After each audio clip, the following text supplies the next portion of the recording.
ፕሪቶሪያ ታሪካዊ ስምምነት ነው። ለብዙዎች ልምድ የሚሰጥ ስምምነት ነው። ያለቀ ጦርነት ያሸነፍነውን ጦርነት ነው አቁመን ሰላም ያመጣ ነው። ለምን ሆነ? ሰላም ስለሚያስፈልግ። በዛ ሂደት ውስጥ በቀሩት ቀናት ውስጥ 5ም 10ም 20ም ሰው የሚሞት ከሆነ ወገን ነው የሚሞተውና ያ መቅረሱ ጠቃሚ ስለሆነ ነው ድርድሩ ያስፈልገው። ድርድሩን በጣም ከፍተኛ ጠቀሜታዎች አምጥቷል። ባለፉት 2 ዓመታት ምንም አይነት ውጊያ አልነበረም። ትልቅ ነገር ነው። የትግራይ ህዝብ በውጊያው ጊዜ ሰርቪስ አያገኝም። መብራት አልነበረውም። ባንክ ሰርቪስ አያገኝም። ትራንስፖርት ሰርቪስ አያገኝም። በርካታ ችግሮች ነበሩት። መንግስት እንደ መንግስት ፈርሷል። ያን መልሶ የሚያቋቁምና ቤዚክ ሰርቪሶች ፕሮቫይድ የሚያደርግ ኢንትሪም አስተዳደር መፈጠሩ በጣም ጠቃሚና ውጤታማ ተደርጎ ይወሰዳል። ያም ሆኖ በስምምነቱ መሰረት የሚጠበቁ በበቂ ያልተፈጸሙ ጉዳዮች አሉ። አንዱ ዲዲአር ነው። የተወሰነ ሙከራዎች ቢኖሩም ዲዲአር በተሟላ መንገድ አልተፈጸመም። ዲዲአር አለመፈጸሙ ፕራይመሪሊ የሚጎዳው የትግራይ ህዝብን ነው።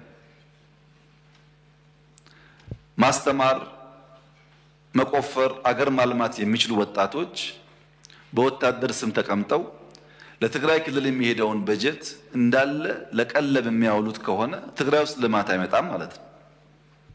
በቢሊዮን የሚቆጠር ገንዘብ ነው ለነዚህ ሰዎች የሚውለው በየዓመቱ በየወሩ። ያ ገንዘብ ለልማት ቢውል በርካታ ጠቀሜታ ሊያመጣ ይችላልና ዲዲአሩ ለአጠቃላይ ሰላም ብቻ ሳይሆን ለትግራይ ህዝብ ተጠቃሚ ስለሚያደርግ በተሟላ መንገድ መፈጸም ይኖርበታል። የተፈናቀሉ በሚመለከት በራያ እና በጸለምት ጥሩ ስራ ተሰርቷል።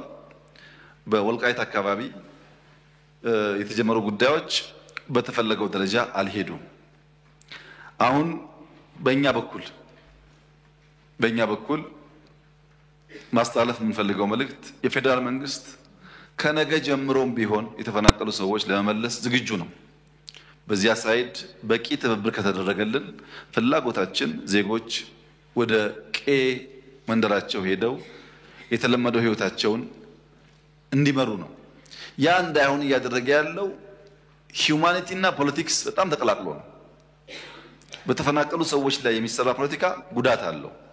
እነዚህን ከፖለቲካ ነጥለን እንደ ሰው ዜጎች ናቸው የሚጎዱ ብለን በትብብር መንፈስ ወደ ነበሩበት ቢመለሱ ኢትዮጵያ በጣም ሰፊ ቦታ ስላላት አሳሳቢ አይደለም።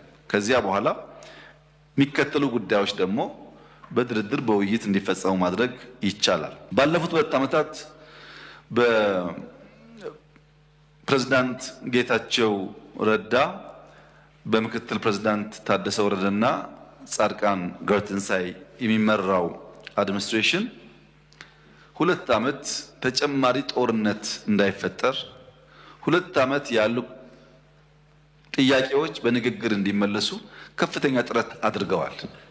ምንም እንኳን ቀድሞ በነበረው ውጊያ ብንወቅሳቸውም ላለፉት 2 ዓመታት በሰጡት አመራር ግን ማድነቅ ማመስገን እንፈልጋለን። ተጨማሪ ውጊያ እንዳይነሳ ሙከራ አድርገዋል። ጥሩ ነገር ነው እሱ። ያ የሰጠናቸው የ2 ዓመት ጊዜ አልቋል። አሁን ስላለቀ የህግ ማሻሻያ የሚፈልግ ጉዳይ አለ። ተጨማሪ ጊዜ ስለሚጠይቅ ህግ መሻሻል አለበት። ህግ ሲሻሻል ደግሞ እስካሁን የነበረው አፈጻጸም መገምገም አለበት። ተገምግሞ መጠነኛ ለውጥ ተደርጎ የፕሪቶሪያን ስምምነት በሚያከብር መንገድ ኢንትሪም አድሚኒስትሬሽኑ እስከሚቀጥለው ምርጫ ድረስ ስራውን እየሰራ ህዝቡን ለምርጫ ማዘጋጀትና ህዝቡን የስልጣን ባለቤት የማድረጉን ፕሮሰስ ማረጋገጥ ይጠበቅበታል። ውይይቶች ስናደርግ ቆይተን የተለያዩ ፕሮፖዛሎች ቀርበዋል። ከነሱ በተጨማሪ ከፓርቲዎች ጋር ከቲፒኤልኤፍም ከሌሎች ፓርቲዎች ጋር ንግግሮች እያደረግን ነው። በዚህ ንግግር መሰረት ህግ አሻሽለን ለሚቀጥለው 1 ዓመት መጠነኛ ማሻሻያ አድርገን ኢንትሪም አድሚኒስትሬሽን ይቀጥላል የሚል እምነት ነው በእኛ በኩል ያለው። ሲቀጥል በግለሰቦች ደረጃ ለውጥ ሊካሄድ ይችላል። ግለሰቦች ሊቀያየሩ ይችላሉ። የነበረው ስራ ተገምግሞ በጠንካራ ጎናቸው ተሞግሰው በደካማ ጎናቸው ተወቅሰው የሚቀያየሩ ግለሰቦች ሊኖሩ ይችላሉ።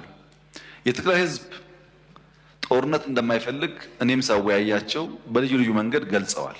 ጦርነት ለትግራይ ከእንግዲህ አያስፈልግም ማንኛውም ጉዳይ ካለ በንግግር በውይይት መፍታት ይቻላል። ትግራይ መላ ኢትዮጵያ ጦርነት አይፈልግም አይፈጠርም ብዬም ተስፋ አደርጋለሁ። አልፎ አልፎ በግለሰቦች ደረጃ መከላከያ በአማራና በኦሮሚያ ተበትኗል ተወጥሯል እና ጊዜው አሁን ነው ብለው የሚያስቡ ግለሰቦች እንዳሉ እንሰማለን። ምክሬ አይመስለኝም፣ አያዋጣም፣ ተውት ነው። እንደዛ አይመስለኝም፣ አያዋጣም፣ ድሮም አላዋጣም፣ አሁንም አያዋጣም። የሚያዋጣው መነጋገር ብቻ ነው። በንግግር ውስጥ ይመለሳል። በእኛ በኩል ነገር ማጋጋል ብንፈልግ ፍላጎታችን ጦርነት ጨማቂዎች ብንሆን ኖሮ በቂ ምክንያቶች ነበሩ።